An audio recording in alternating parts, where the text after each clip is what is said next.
Ladies and gentlemen, boys and girls, I proudly present to you, for your listening pleasure, We Heart Music Radio.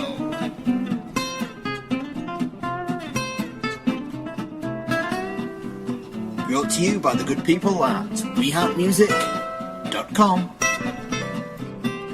Hi, this is Bo with We Heart Music Radio, and hi, it's John from We Heart Music. All right, so it's been a while. It's 2009 now, or 2019. I'm sorry. Wow. Let's take a look at this 2018. What happened in the world of music, and lots of deaths last year. Not as big as 2016, which included Prince and David Bowie, among others. But 2018 has actually been pretty bad too. I mean, and you had told me before that it's just going to get worse and worse year after year because one of the reasons is, I guess, more famous people, right? Or more. Yeah, that golden age of rock and roll, late 60s, early 70s. I guess baby boomers, there, are not getting any younger, and when they came up. The lifestyle that they were living, may have shaved 5 to 8 years off their lives. So you'll see a lot more kind of classic rock people probably on the list for 2019. All right. So, but anyway, let's take a look at the kind of like big names in the world of music that had passed last year. Starting off with Franz Gall from, Belgium or France. She is one of the first Eurovision contestant winner that I can remember. And I love her music. She actually teamed up with Serge Gainsbourg. Who he wrote most of her songs, but she was quite young at the time, and so it's kind of sad to see her pass. And she's one of the more famous French singer of that era from the 60s. Okay. They call that kind of music kind of like go-go music. Not go-go music, but God, what is it? Like yeah. They call it like yeah music. And actually the French call it yee. But anyway, do you remember seeing Death Proof, the movie Death Proof, with Quentin Tarantino? And there's a song on there called Chick Habit. It's the American version of a Franz Gall song, and it's the American version is done by I forget her name, April March, and she basically covered Franz Gall. And if you didn't know, the French version is a lot more famous, but because we're in America, we don't quite hear. Laisse tomber les filles, laisse tomber les filles, un jour c'est toi qu'on laissera.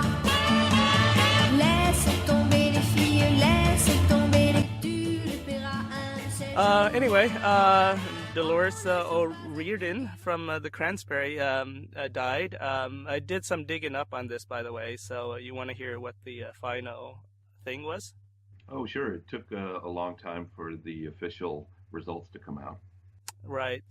So they said it was kind of accidental drowning. Basically, she had drunk too much and she kind of passed out in her bathtub and kind of accidentally drowned. So that was kind of sad because she's not that old. I mean, she wasn't expected to go. From all account was not some of these other younger artists who died who wasn't drug related.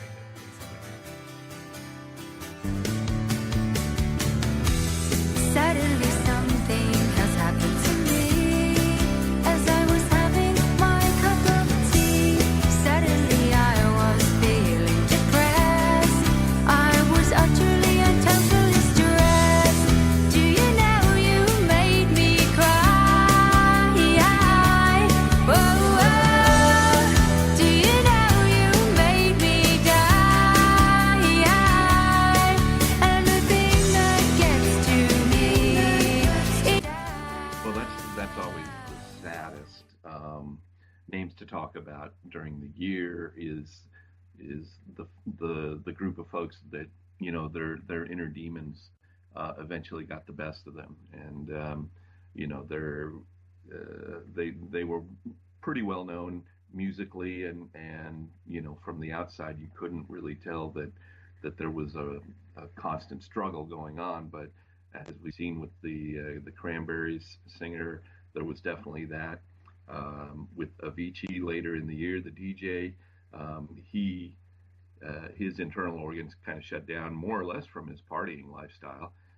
Was a major contributor. Mac Miller, the rapper. I'm floating in my eyes with no sails.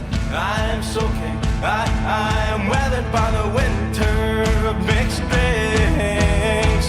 I'm a dancing. I'm a rama, simply spinning in my own grave.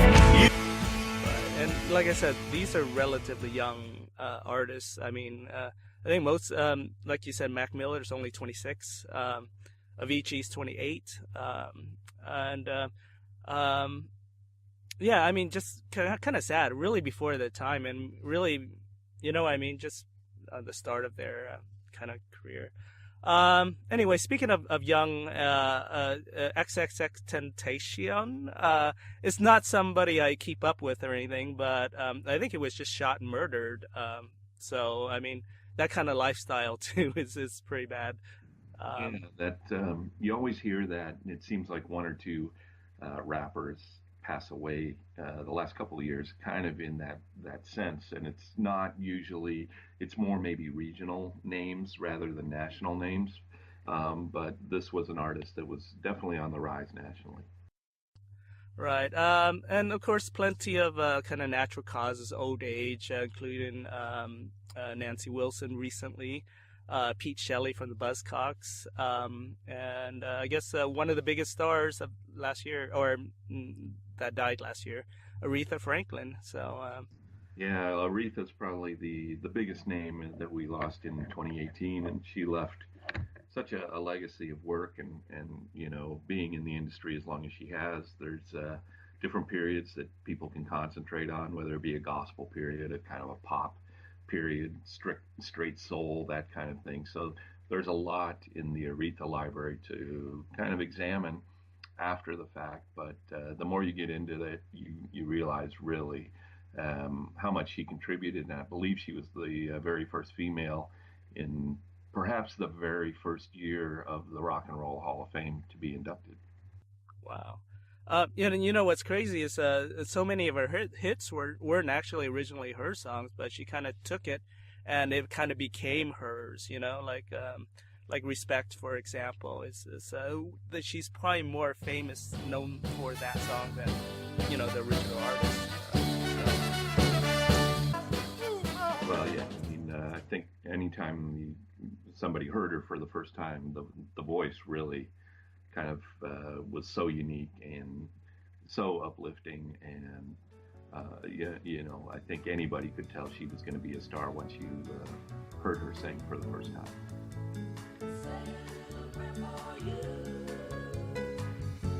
The moment I wake up, before I put on my makeup, I say a little prayer for you. All right. Anyone else you want to touch on before we move on? It's kind of turned the page on. We were losing a lot of kind of old 50s and 60s musicians and rock and roll folks, and now we've kind of turned the page with Pete Shelley of the Buzzcocks, who unfortunately had a heart attack, I believe, right? And also Mark Smith from The Fall. That now we're getting kind of into that 70s punk and post-punk era where we're seeing some names. So just a reminder that the time keeps ticking on. Yeah, I mean, when you mention those names, I mean, those are some of the artists I remember collecting, and it won't be long until, you see Morrissey or Johnny Marr on that list too, or Robert Smith from The Cure. I mean, it's scary. It's getting there, Yeah, it really came home this year to see the leader of The Fall and the singer of the Buzzcocks pass away in the same year. That just seemed like, that era, we weren't ready to see names from that era yet.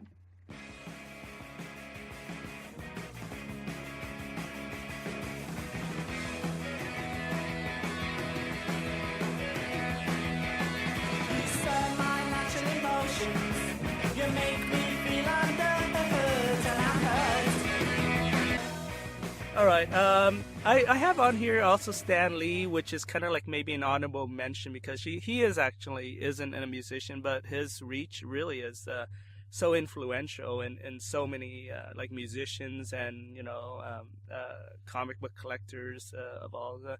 And yeah, I just wanted to shout out to Stan the man, and pop culture icon and influenced so many things, not only in comics, but we're kind of seeing the fruits of his labors in along with Jack Kirby and Steve Ditko and some others in the early to mid 60s in creating all of these characters that are basically now making Disney $1 billion a movie.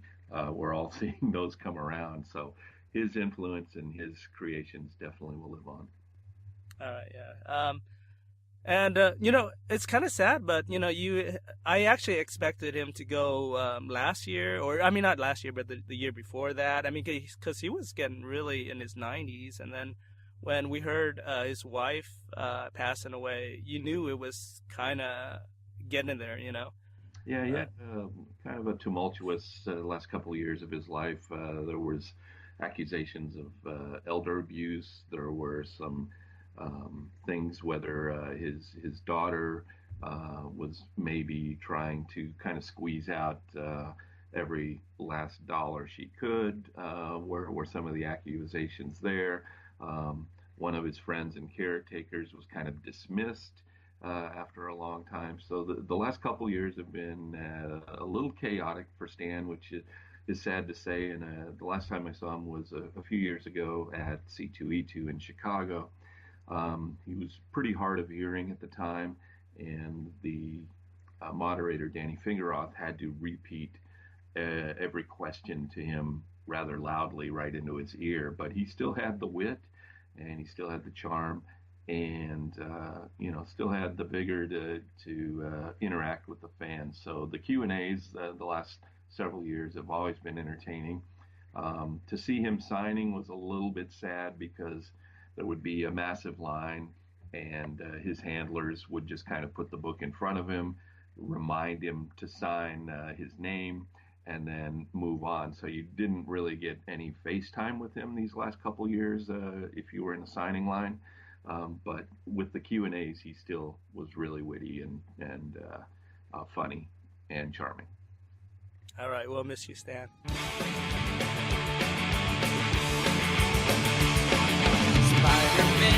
Spider-Man, does whatever a spider can. Spins a web in his eyes, catches thieves just like flies. Look out, here comes the Spider-Man. Is he strong? This is Bud.